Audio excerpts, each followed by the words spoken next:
See, we all have things we're passionate about. And because we're passionate about them, we just assume or expect that those are important things to Jesus too, right? And whether you're a Jesus follower or not, we expect Jesus to be for the things we are for and against the things we are against. And if we do that, we try to fit Jesus into the lives we already want, we're trying to create for ourselves, it's not really that we're following Jesus, is it?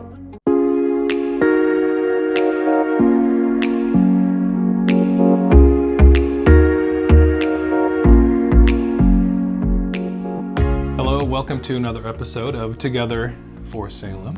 Monica, Aaron, our basement, Salem. Shalom, everybody. Greetings on behalf of Cross Creek Community Church here in Salem. We're just saying hi. And sup, podcasters? Sup? If you're listening to us, and hi if you're watching us, you can see me waving. What's going on this week? This week we are in part 3. Is that right? I think it's 4. No, it's part 4 of Rethink. Sorry, we took the Independence weekend or whatever off, so we're a little off. Thrown all wackadoo. This is part 4. And yeah, John's going to talk about trading. A little bit of trading. And I'm not talking about Pokemon cards. Are you talking about baseball cards? No! Oh. Okay. So we look forward to part 4 of this series. If you haven't watched the other ones, they're online for you. You can check those out. And we're going to come back on the other side with some announcements. Announcements. That's right. Yep. And a couple other things. So we're going to pass it over to John, and then we'll see you on the flippity flip. See you in a bit.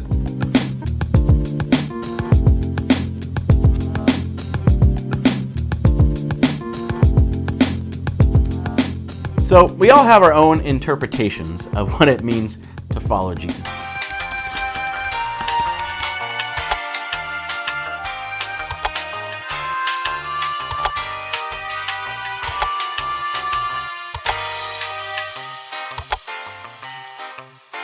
And whether you believe Jesus rose from the dead or not, the interesting thing is, most of us believe our personal agendas are in line with Jesus' purpose. Unfortunately, most of us are wrong, including me. See, we all have things we're passionate about, and we're passionate about them because either it's from our own personality or our culture or our upbringing or our education or whatever. And because we're passionate about them, because we are passionate about them, we just assume or expect that those are important things to Jesus too, right? And whether you're a Jesus follower or not, we expect Jesus to be for the things we are for and against the things we are against. Right? Like Republicans assume Jesus is for all the things that the Republicans are for, and Democrats assume Jesus is for all the things the Democrats are for, or against all the things Democrats are against. We want to get married or have a family or have a certain career, and so we assume that, well, of course, Jesus wants that for me too. He wants me to have my best life now. The interesting thing is with economics, right? You see this. When people start talking about economics and they throw Jesus in the mix for some reason, they're convinced that Jesus is a capitalist. Or obviously not. I mean, look what he says in the Sermon on the Mount. Jesus is a socialist, right? We're all convinced Jesus is for the things we're for and against the things we're against. See, we try to fit following Jesus into the lives we are already trying to create for ourselves. And if we do that, we try to fit Jesus into the lives we already want and trying to create for ourselves, it's not really that we're following Jesus, is it? See, at best, we're accessorizing our lives, the lives we're trying to create for ourselves, with some Jesus sprinkled in. And at worst, we're using him to get the lives we think we want. And so the reason we're doing this series is that we need to rethink what it really means to follow Jesus in the 21st century. And this idea of using Jesus, of trying to fit Jesus into our agendas, of trying to force Jesus into our model, is nothing new. People were trying to do that in the first century too. Some people wanted Jesus to bring back proper temple religion and worship. Others wanted Jesus to be a military leader that would kick Rome out. And others just wanted Jesus to feed them, to redo that miracle of feeding the 5,000. In fact, even Jesus' closest followers, the 12 disciples, assumed Jesus' purpose lined up with their agendas. We actually find a perfect example in what we call the book or the Gospel of Mark. It's basically Peter's. Mark was one of Peter's translators. Peter's eyewitness account of Jesus' life. And we see Peter's view of what it was like to be with Jesus in that. And in this account that I want to look at, what just happened is Jesus takes his 12 guys out and he says, hey, who are people saying I am? Who do people think I am? And they're like, oh, you're John the Baptist, you're reincarnated, you're a great prophet. And Jesus says, well, what about you guys? And Peter, being the guy who always speaks first in the 12 disciples, says, well, you're the Son of God. You're the Messiah. You're the man. And Jesus is like, awesome. You're right. You got that right. Now, here's what that actually means. Then Jesus began to tell them that the Son of Man, which is a term he uses for himself, which comes from the Old Testament book of Daniel, that the Son of Man must suffer many terrible things and be rejected by the elders, the leading priests, and the teachers of the law. He would be killed, but 3 days later he would arise from the dead. And Jesus is saying, this is what must happen. See, yeah, I am the Messiah, I am the chosen one, I am the Son of God. And so this is what must happen to the Son of God, the Son of Man.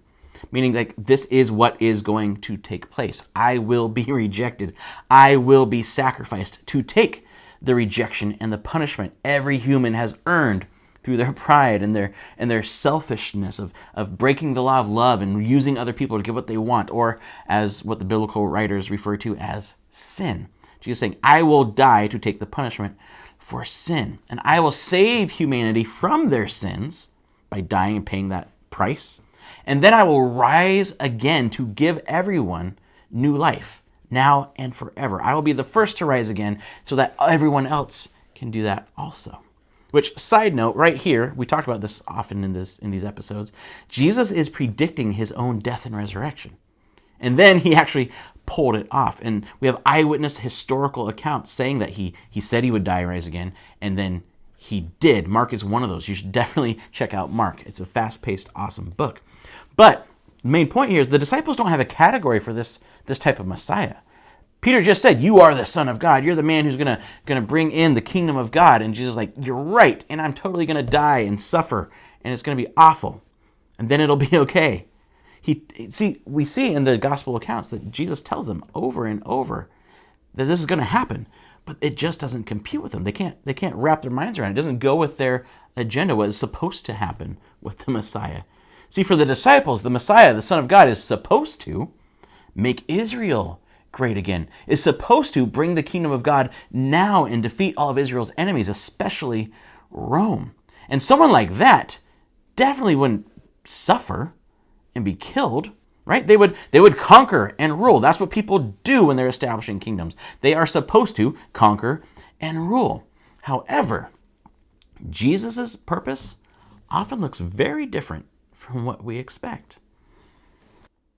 As he talked about this openly with his disciples, Peter took him aside and began to reprimand him for saying such things. So Peter, being Peter, the spokesman, tries to correct Jesus. It says he reprimands Jesus. Isn't that hilarious? No, Jesus. Come on, that's not what you're supposed to do. You're supposed to show off your power. You're supposed to conquer. That's kind of hard to do when you're dead, Jesus. Like Peter just got done telling Jesus that, Jesus, you are the Son of God. You are the Messiah. You're the chosen one.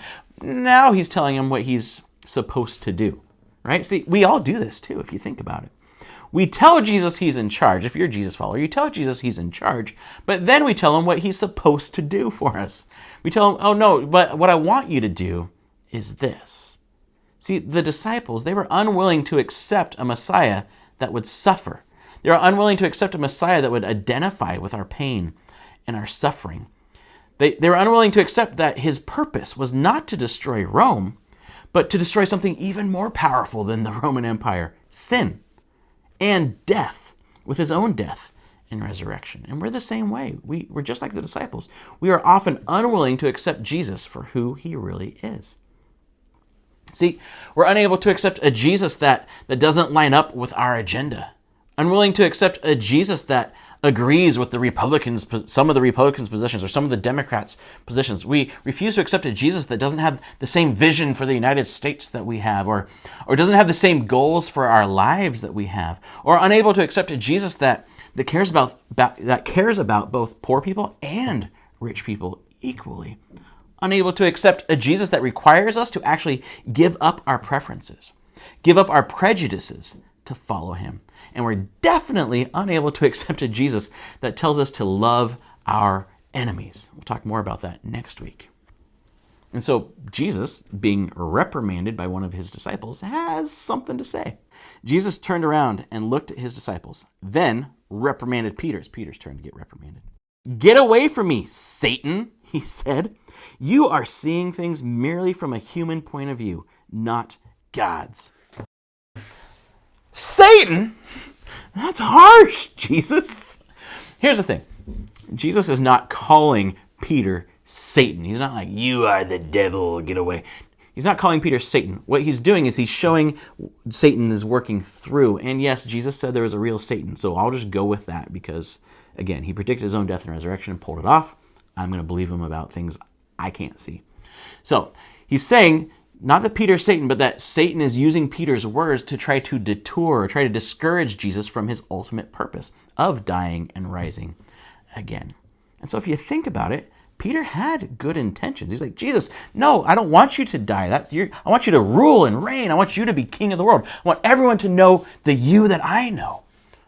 But our good intentions can pull us away from Jesus' purpose. See, when we talk about our personal agendas, it's never like, "Man, I want to go hurt everybody and destroy the world." Nobody thinks that. See, our agendas often come from our good intentions. We want to make the world a better place. We want to make life better for the people we love, especially our kids. And that's where our agendas usually come from. And that's what makes our agendas, our ideas, seem like good things. But the problem is, the same problem that Peter had, is that we're seeing things from the human perspective, not God's perspective. See, our agendas are what we think will make things better. Our agendas come out of what our version of what better actually means. See, our version of better is usually just the way we want things. Usually just come out of our preferences, right? See, whether it's political or economic or just life's plans of career or family or finances or whatever, that we say that, things would be better if I had the job I wanted. Things would be better if I had the spouse or the kids I actually want. Or things would be better if my political party were in charge. See, our agendas, we have good intentions, but it's usually just what we want. And so Jesus is saying to his disciples, look, you need to, if you're going to be part of this, if you're going to follow me, you need to rethink what you thought this was going to look like. You need to rethink what you thought this was going to be about. This is going to require a complete rethinking of your life. Then, calling the crowd to join his disciples, so they're kind of off on their own, and there's a crowd over there. He's like, "Hey, everybody, come listen to this." Then, calling the crowd to join his disciples, he said, "If any of you wants to be my follower, you must give up your own way, take up your cross, and follow me." Give up your own way and take up your cross, which are like, "Oh yeah, that's so spiritual and holy." No!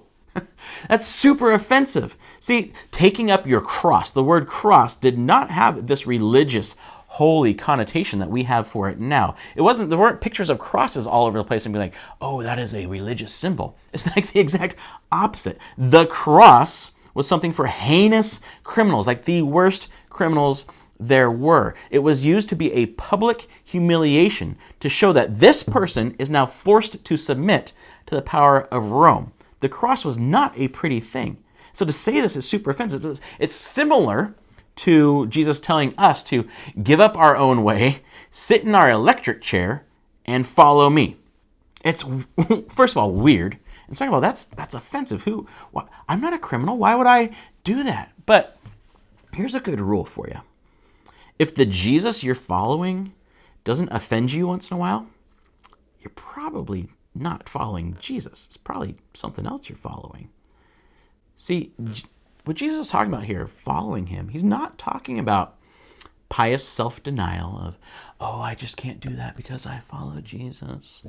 He's not talking about giving up stuff we like doing. Oh, I don't get to have fun because I'm a Christian, or giving up a couple of bad habits, or denying our personality, or silently and stoically bearing life's troubles. And he's not talking about just being uncomfortable once in a while. And he's definitely not talking about dealing with the consequences of our selfish choices and calling it persecution. What Jesus is saying is that being my disciple means choosing to accept your life is not your own. Choosing to give up our own agendas. Choosing to give up our desire, our natural inclination to focus our lives on us and what we want and what we think is best. What he's saying is, if you're going to be my follower, the you that lived for you, the you that lived for your agenda, what you thought was supposed to be, what you thought was supposed to happen, that you, to follow Jesus, is executed in submission to Jesus' purpose.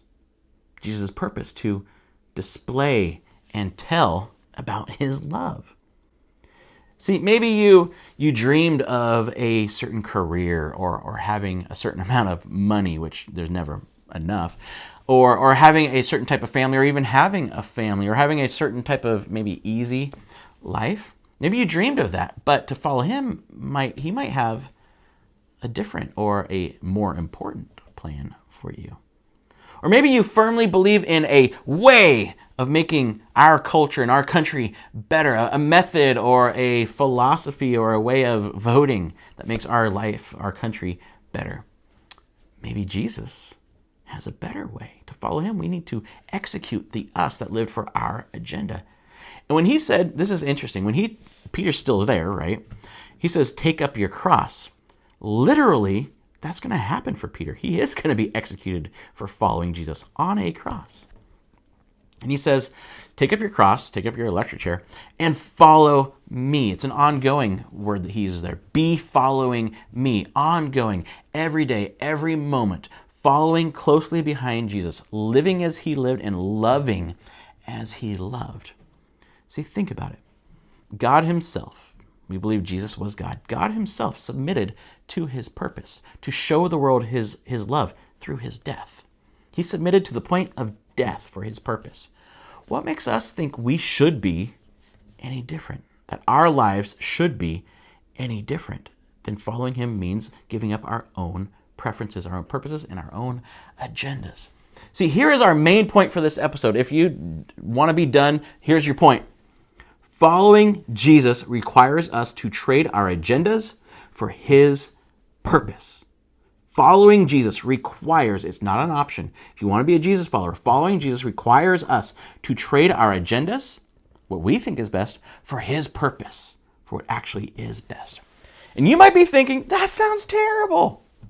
I don't get to do what I want. I just have to do whatever Jesus wants. Like, following Jesus is just suffering and giving things up. No, go back to part 2 of this series and see that it's not about just suffering for Jesus. But if you really think about it, what Jesus is getting at, trading our agendas for Jesus' purpose is the only way to get what we really deep down want. Jesus explains it. If you try to hang on to your life, you will lose it. But if you give up your life for my sake and for the sake of the good news, you will save it. And what do you benefit if you gain the whole world but lose your own soul? Is anything worth more than your soul? And we could get into the deep theology of soul and that type of stuff. What Jesus is saying is, in reality, if you just live for your own agenda, you live for your own life, you try to grab everything for you, it gets you nothing. See, you think, and we all think this, you think that fighting and striving for these things that you want, that you think should be, will give you the life you want, will give your children the life you want for them. But it won't. See, living for ourself, grasping to and clinging to whatever we selfishly desire, whatever we think is right in our own view, isn't actually a life. See, if you think about it, fighting for that type of life, for what we want, for what we think is best, for what we think we need or is supposed to be, It's simply existing as slaves to our instincts. It's an animal existence. It's like how you go to the zoo and the lions are fighting over the piece of meat. I want that meat. No, I want that. We're fighting for what we want because we think that will make life better. It's just an animal existence. See, you're living, and when we do that, especially in our society, you're living in constant struggle, and in constant struggle with everyone else who's trying to do the exact same thing. And the biblical story, Jesus' story, is that we humans were created in the image of God to experience so much more than that, so much better than that. And so Jesus is saying, look, giving up your agenda, living for my purpose, following me, will give you what you actually are looking for. A true, a full, a purposeful life now and forever. See, Jesus' purpose is infinitely larger and more fulfilling than our own personal agendas. And if we're able to let go of what we think is best, we find something so much better, so much more. See, we find a life of love, of joy, of actual peace. That has nothing to do with our circumstances or what we have or don't have. We find true purpose that is larger and longer lasting than anything we can imagine. See, for most of us, it's like we're in a shipwreck and we're clinging to this piece of wood, and this piece of wood is what we think will give us the life we want, will save the life that we have. And Jesus comes in the boat. He's like, let go of that. I want to bring you into this boat. Let go of what you have. I have something better for you. You're like, no, this is what I live for. This is what I want. This is what is supposed to save me. And Jesus is like, no, get in the boat. And it goes even further, see, because in our society, it's like we're all fighting over the same tiny piece of wood. I want that wood. That's going to save me. No, I want it. I want it to look this way. I want it to look that way. When Jesus is standing there with a ship saying, there's room for all of you. You are invited into the ship. Stop fighting over that stupid piece of wood. And so think about it. What are you clinging to? What are you fighting for, hoping it will give you the life you're supposed to have, or the life your kids are supposed to have? What agenda are you living for? Or better, whose agenda are you living for? Is it a dream or a hope for a certain future of like a marriage or retirement or kids or education or career? Is it kind of a focus on a country or a culture that looks, or a life that looks like it's supposed to you? Remember, following Jesus requires us to trade our agendas for his purpose, aligning our lives to his purpose daily. So how do we do that? I think I got 3 steps for you. I know there's always this step plan, but I think it's the best way to remember things. 3 steps for you. First of all, I think it'd be really helpful to read and pray what Jesus says in Luke 22:42. So this is Jesus right before he's arrested and executed, and he's praying to the Father. And he's saying, Father, if you are willing, please take this cup of suffering away from me. Yet I want your will to be done, not mine. Take this away from me if you're willing, but ultimately I want your will to be done, not mine. I want to submit to your purpose, not just my agenda. Read that this week for every day. It's pretty short. And pray that. Say, Father, I want your agenda, not mine. So you're thinking, okay, so we just never speak up about causes we're passionate about. We just kind of roll over and let things... No, I'm not saying that. What I'm saying is we need to align our lives and our passions and our agendas with Jesus' purpose. Make sure it's not our agenda, it's Jesus' agenda. So how do we do that? Step 2, we need to clarify the origin and motivation of these passions. Clarify the origin. Where's it coming from? Are you passionate about this because Jesus is passionate about it, or because it's just what you think is supposed to be? Example, maybe you want to be a doctor. I know, not everyone wants to be a doctor, but maybe you want to be a doctor. Either is it because God gave you a passion to help people, or because you like the paycheck and maybe the prestige that comes with that. Or maybe you feel strongly about a political or social cause because clarify this, either it's because God gave you a heart for bringing his kingdom to earth now, or because it more closely aligns with your preferred version of America. Clarify the origin. And then clarify the motivation of this passion. Why are you doing it? Is it to show love or to win? Is it to show people the mercy of Jesus or to show people they're wrong and you're right? Is it because it's your preference or because it allows God to use you to show love to one of his children that are created in his image? So clarify the origin and the motivation of this passion. And then choose to trust Jesus' heart.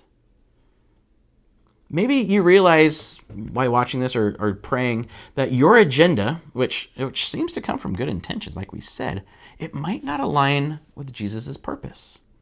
And they're not bad things, right? Getting a certain job or promotion or getting married and having children or supporting important causes. But see, Jesus' purpose is to show you and the world his love. And maybe his purpose doesn't line up with your agenda. We can trust that his purpose for us aligns with his overall purpose to show his love. That maybe a no or a no to our agenda is not because we're bad or he doesn't love us, but because he does love us. So because of that, we don't have to worry about, well, what if I never get married? What if I don't have kids? What if the country goes that way? Because we can trust Jesus's purpose for us. See, think about it. If you're a Jesus follower, then part of that is trusting that when you die, you will be with him forever, that your sins are forgiven. You're trusting his death and resurrection to forgive you and make you new. If we can trust Jesus with our eternity, then we can trust him with our immediate future, right? If he has all eternity taken care of, we can trust him with that little bit of future that we don't know. See, we are all invited to live a life of passion and purpose. Not a life focused on our personal agendas or advancing our own views or getting the life we always imagined. You are invited to live for the ultimate purpose. We are all invited to align our lives with Jesus' purpose of inviting people to discover, enjoy, and share the love and the life that Jesus offers. We are invited to give up what we can't control, give up what we can't keep anyway, for a life we can never lose, a life that is held in the hands of our Heavenly Father. See, when we trade our agendas for Jesus' purpose, we find the life we were always meant to live. It's not always easy, but trust me, it's worth it.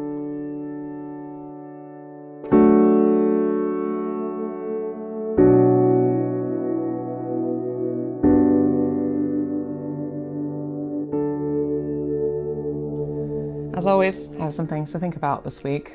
Personally challenged by the opportunity at the end there. And there will be a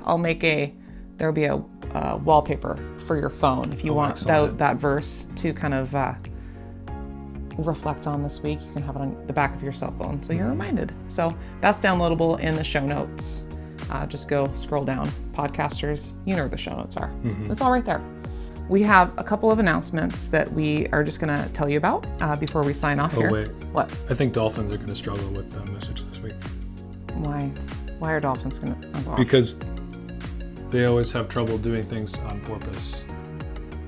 yeah. I'm glad we paused for that. Gave you that opportunity for a dad joke. It could be like your dad joke of the week. That's a good That one. could be a new segment. Porpoise. Our podcasters will be super excited about What does that. a porpoise sound like?